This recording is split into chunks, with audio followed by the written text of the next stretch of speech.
There is something my mom have never forgotten.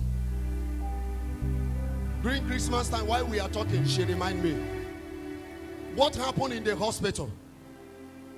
One time, I faced the challenges that appendix broke in my intestine. While I was struggling in the hospital, I spent months in the hospital with a severe pain, trying me every day to die. While I was in that hospital, we are there. They brought a woman. A woman brought her child. Very handsome child. The child is very handsome. About 2 years or a year plus. Or 2 years plus. They brought the child, the woman carried. They admitted them. They give them bed beside my bed. They were there in the hospital.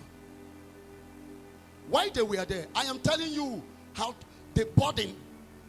When you know, the sign you have to know you have a burden. And why they were there? They begin to run tests and other things. Why they were running tests? They were trying to control the breath of the child. Why they were doing other things? They put blood. They put blood for her, for him. He's a little boy. They put blood. So the blood was going. The young boy finished 1 palm of blood. They put another one. Why this thing was going? The woman was there silent. She have never even talked to us. Meanwhile, I am going through pain. Pain was so severe. And why those things was happening? Many people were visiting me in the hospital and be going. So in that process, she learns that I'm a man of God. With the kinds of many people that are coming there. And the doctor came. The nurse went and called doctor. The doctor came. After they have checked things, they said to the woman that this child will not continue to receiving blood. That every blood that given to the child is not going to the blood. To the vein. Is going through her body. Is going through his body. The doctor now put hand glove in his hand and put in the anus of that child. Do it like this. The blood was coming out. So all the blood, the palm blood here, the child have received is not going through the vein. It's a very critical issue. So he stopped the drip and went inside to give them what do you call for discharge them to another hospital. Yes. While they were into that process, the woman seemed to her situation that her situation has become something that needed, there is no solution. Kai, I was still going with pain. The woman, she has been over 12 years without a child. She conceived that one at the age of whether 2 years or plus, or whether 1 year plus. The child entered into that situation. And since she have conceived that one, she have never conceived again. For good 12 years.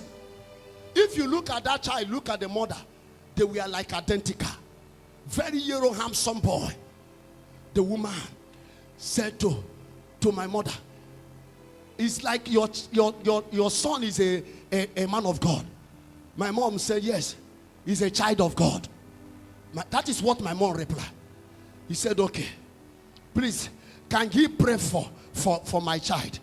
Why I was doing, I'm not being eaten in the hospital. They put drip to sustain my strength. So if I stand, I can even shave and die and fall on the ground. So I look at the woman. While she was crying, she mentioned how many years she have tallied without a child. That this one, why will I lose the child? I have no other child. While the woman was crying, I said to that woman, you know, I said to the woman, bring your child and lay it where I am having pain in my stomach. The woman immediately carried the baby. My mother said, hey, madam, can you achieve me here?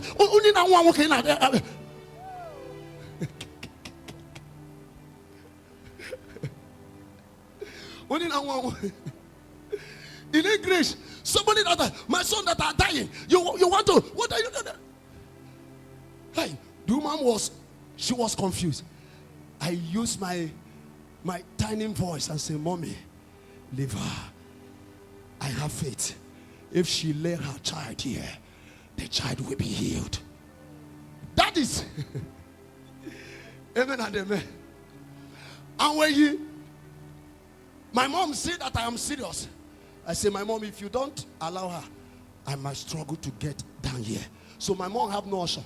The woman carried the child and laid him.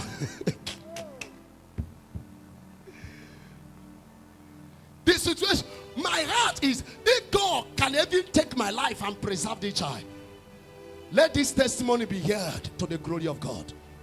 That is my faith. Okay. The woman laid. I felt the pain. I now, the other hand was with drip. The other one is free. I now use the other hand and begin to tap the baby from the back. I was tapping the baby from the back. Behold, God gave me opportunity to experience my discernment. When I touched that child, like this at the back, I kept calm. And I sense, even while the child is still breathing, he's no longer alive. The child had died, waiting till death to pass. Kai, when I felt this, I don't have strength to pray. When I felt this, I said to the woman, "Auntie, come and carry your child." I turned myself to the other side so that I will not be seen. I don't want to tell the woman that in my discernment, I found out this child have died. Behold, before the doctors and everything brought their paper for this woman to go to another hospital bigger than that place, the child, she looked at the child. He's no longer breathing. The woman tore her clothes.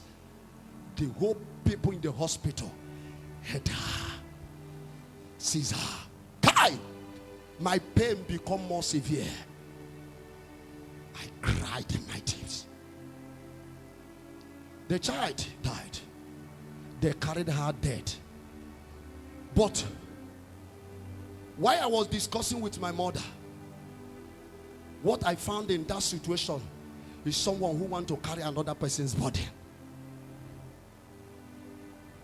Someone who wants to carry another person's body. Even in my own challenges, I appear to be another man's body. What a life do you want to live in this earth? What a life do you want to carry? Why your heart will be remain empty like this until your days on earth past? Every heart was conceived to become a burden bearer.